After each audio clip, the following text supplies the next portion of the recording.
एक वृहद कार्य हेतु मुझे सब कुछ त्यागना पड़ रहा है न, क्योंकि इस संसार में तुम मेरे सबसे प्रिय हो। सर्वप्रथम मैं तुम्हें ही त्याग रहा हूँ। प्रभु, आपकी आज्ञा शिरोधारी है।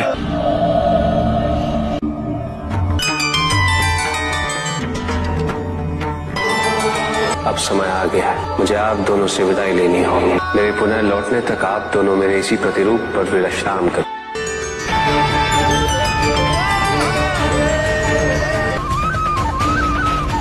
आपके वापस आने तक मैं इस स्थान पर आपकी प्रतीक्षा करूंगी। क्या कारण है स्वामी कि आपने अपनी हर प्रिय वस्तु और परिजनों का त्याग कर दिया है?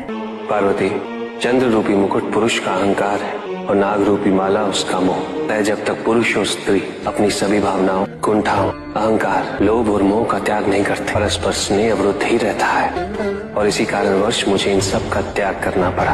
आपका कथन सर्वथा उचित है स्वामी। पुरुष और प्रकृति का मिलन नैसर्गिक अवस्था में ही होना चाहिए। अब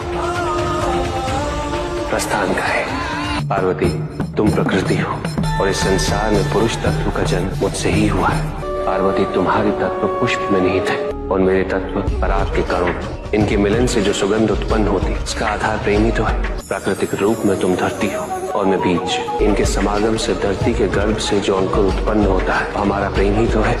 इसका तो ये एक वृहद कार्य हेतु मुझे सब कुछ त्यागना पड़ रहा है न, क्योंकि इस संसार में तुम मेरे सबसे प्रिय हो। सर्वप्रथम मैं तुम्हें ही त्याग रहा हूँ। यही पुरुष और प्रकृति का मिलन प्रेम की पराकाष्ठा है।